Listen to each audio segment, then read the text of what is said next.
Bienvenue dans l'écosystème de Bonjour Business, le podcast où chaque entrepreneur trouve sa voie.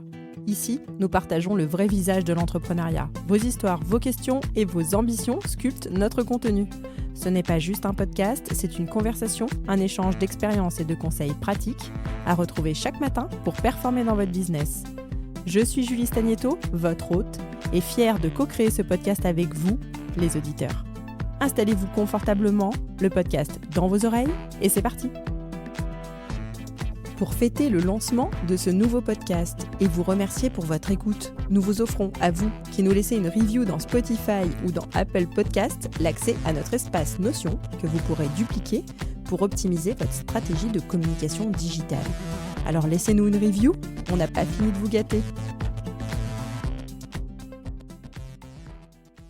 Bonjour à tous, soyez les bienvenus dans un nouvel épisode de notre série dédiée à l'impact de l'intelligence artificielle sur l'entrepreneuriat.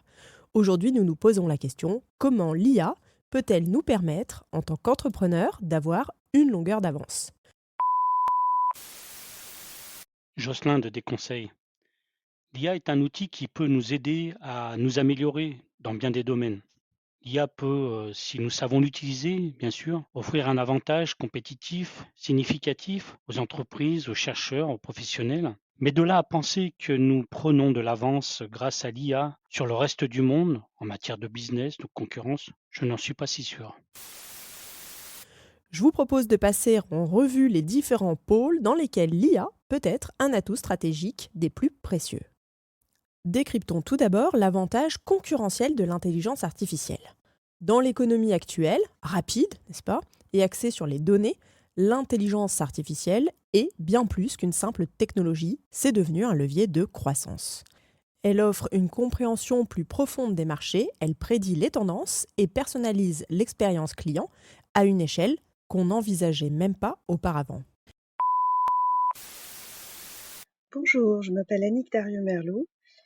Alors, même si je n'utilisais pas l'intelligence artificielle, je pense qu'il est quand même intéressant, à minima, de savoir ce que c'est, au moins l'interface, au moins comment ça se présente. Je parle particulièrement de ChatGPT, dont on entend beaucoup parler récemment, parce que c'est important pour moi de pouvoir dialoguer, d'avoir une base minimum à partager avec mes clients dans mes accompagnements et ainsi, selon leurs goûts et leurs activités, de pouvoir notamment faire des analogies pour mieux me faire comprendre, pour rentrer dans leur monde et pour pouvoir faire passer au mieux mes messages.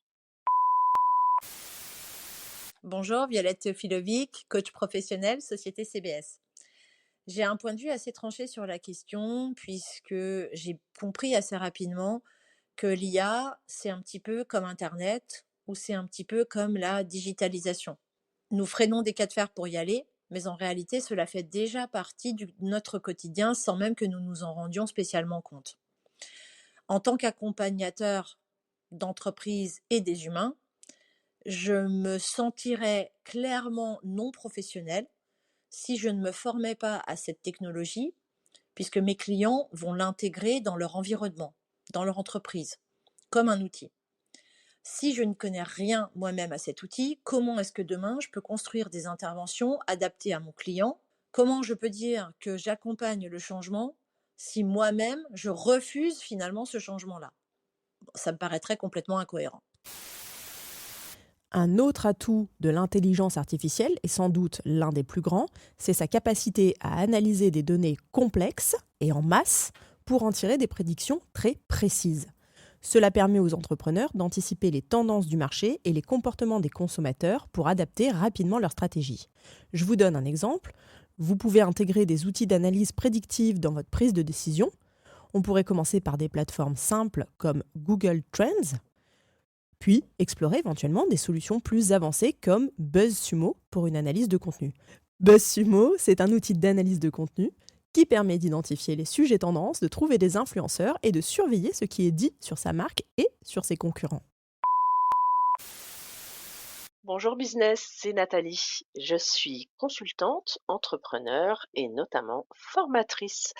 J'accompagne les entreprises ou les indépendants et je les forme à l'intelligence artificielle.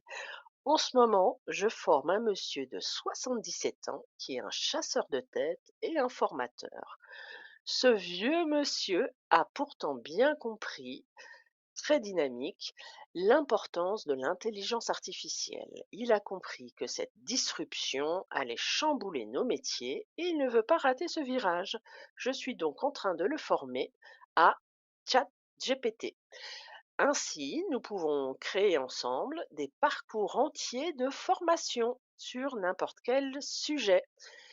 Il a aussi intégré l'intelligence artificielle dans ses processus de recrutement, d'outsourcing, et je suis en train de lui mettre en place des automations.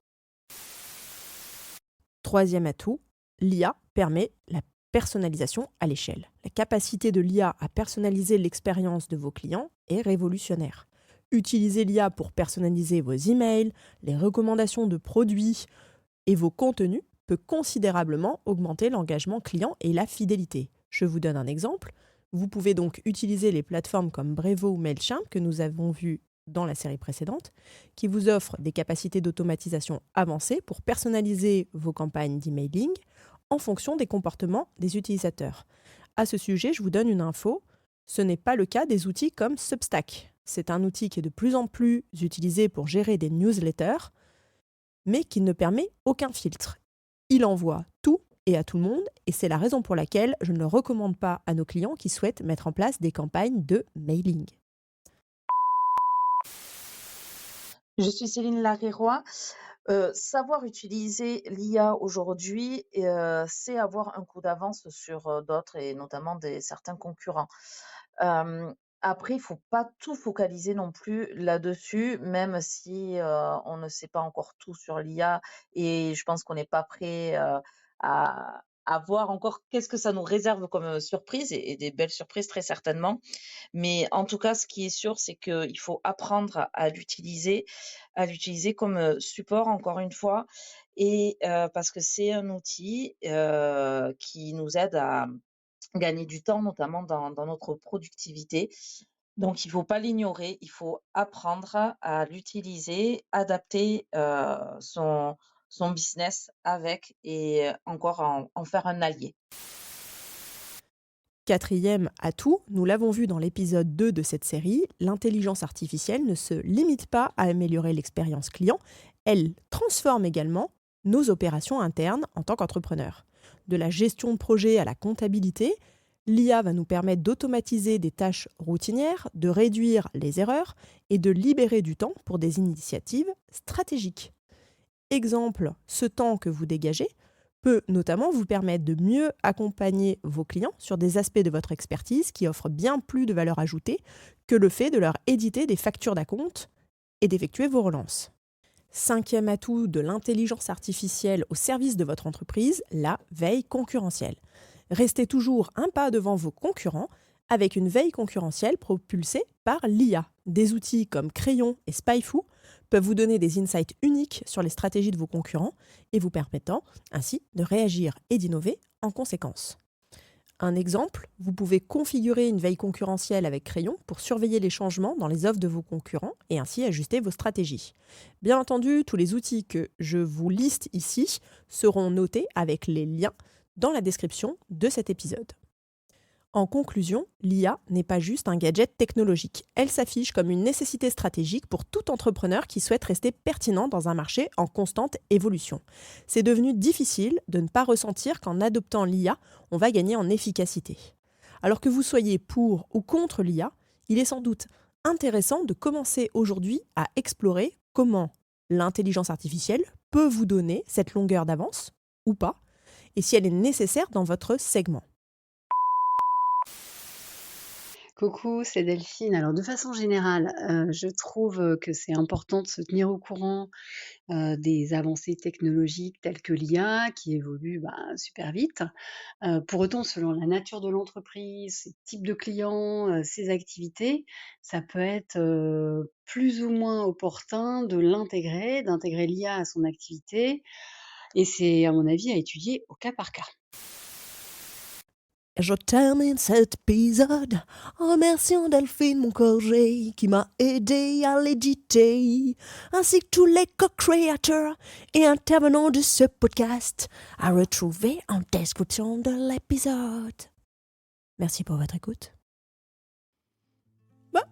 Ne partez pas, j'ai besoin de vous. Donnez-nous vos conseils et témoignages entrepreneuriaux sur bonjourbusiness.fr. Prenez le micro et rejoignez les co-créateurs. Abonnez-vous pour retrouver les prochains épisodes directs dans votre bibliothèque. Psst. Chaque avis que vous postez sur Apple Podcast nous permet de vous offrir l'accès à notre espace Notion exclusif. Pensez-y. On se retrouve de l'autre côté. Merci pour votre présence.